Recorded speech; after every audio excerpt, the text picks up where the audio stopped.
Hello again, everyone. This is Larry at the Best Said. Hope you guys are having a wonderful time, a wonderful life. Hopefully, by now, you are making better use of your imaginative abilities. You know, it's been going on to almost 3 months now, maybe even 4 months that we've been talking about imagination. And it's so amazing that in the last few sessions, we've been talking about the laws of nature and how to use them to enhance your imagination. And a thought occurred to me recently that just like I told you guys at the beginning, I am working these principles just as I'm teaching them. And as I mentioned to you, I'm going to squeeze everything I can out of these principles. And it just dawned on me recently that the work and the effort that I have been putting into this principle of learning how to use my imagination better is actually starting to bear fruit. It's like the law of sowing and reaping. And what I want to do basically today again is to share with you some of my observations because I think this is very crucial and critical. One of the things, as I shared with you, is that your imagination does not require your participation to produce the result that needs to be produced, as long as you have given a clear picture of what you would like to see happen. As long as you have seen what you want to see before you see it manifest. Okay? Now, what does that mean? One of the things that I've observed and that I'm continually observing is that when I put a goal out there, most of the time I have my game plan, my strategy to achieve that goal. But as I've said on several occasions, I've found out that my plans serve one primary purpose, and that's what I'm trying to impress upon you now. What I've found to be the purpose of my planning is basically to give me guidance, to give me direction as to how to proceed. But most of the time, that direction, that guidance turns out being useless as far as the attainment of the objective is concerned.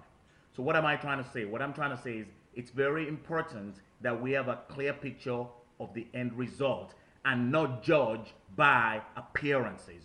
Judge not according to appearances because the appearances can deceive you. As a matter of fact, it's the appearances that prevents us from locking in on the image we have already imagined. But what I want to encourage you is this: once you set your imagination in motion, it is working. It is working regardless of what you see, what you hear, what you taste, what you feel. A case in point, and I'm not ready to give you the full detail of this testimonial. About a week ago, just I think 2 days after I gave you the last observation, I was confronted with another situation. Technically speaking, practically speaking, this illustration was worth hundreds of thousands of dollars to me and my wife. And I had no clue. As a matter of fact, the jig was up. I thought it was over because I'd done everything I need to do. My planning, my strategy turned out to be flawed. And I basically said, you know what? Hey, I've done everything I need to do, and that's just it.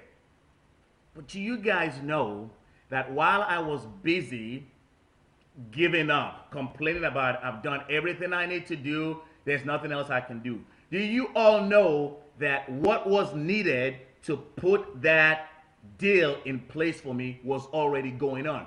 What happened was the people that I was communicating with, they gave me wrong information because they did not even know what was going on.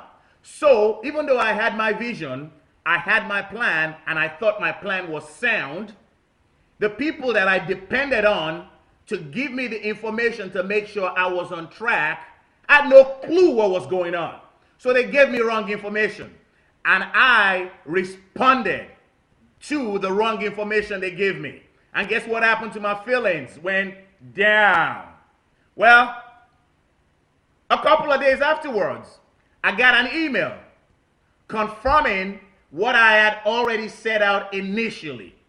But apparently, the people working for the company had no clue what was going on. I guess it was in what you would call the dark hole. They couldn't see what was going on, but something was going on. And what am I trying to say? I'm trying to say, guys, let's develop the ability to put our imagination to work. One of the things that has happened to me now, and I'm sorry this tape is going this long. I didn't want it to go this long. But one of the things I'm realizing these days is, you know, like when I get up in the morning, before I open my eyes, I just basically go through a ritual that goes something like this.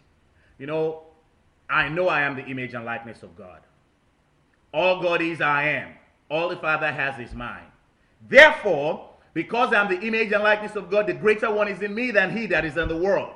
And because the greater one is in me than he that is in the world, it does not matter what challenges this day bring. I know I have what it takes to overcome it. And I say that to myself in different ways before I even open my eyes in the morning.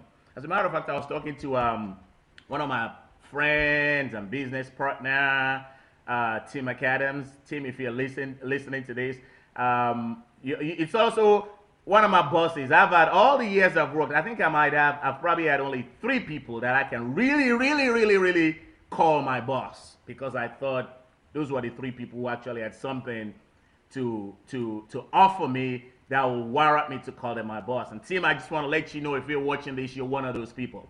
But I was talking to Tim the other day, just basically some of these things I'm sharing with you. And as we were getting off the phone, I said, well, Larry, be encouraged. And I looked at it. I said to him, Tim, that's as a matter of fact, I said, I almost don't know how to respond. I don't even remember exactly what I said, but I remember saying something like this: Tim, I can no longer be discouraged because I've used up all the discouragement that I have. I have no more reservoir for discouragement. And what am I trying to say, guys? Keep working this stuff. Go back to some of these videos as far back as you can go and put these principles to work. They are working. As a matter of fact, they're not working. They work, whether or not you and I working. What I'm suggesting to us is, let's make it happen. Set your imagination. Put your imagination to work. Keep your eyes on what you want and disregard the appearances. Because if you do that, you will be standing still and seeing the deliverance of the Lord. And the Egyptians you see today, you will see them no more if you put your imagination to work.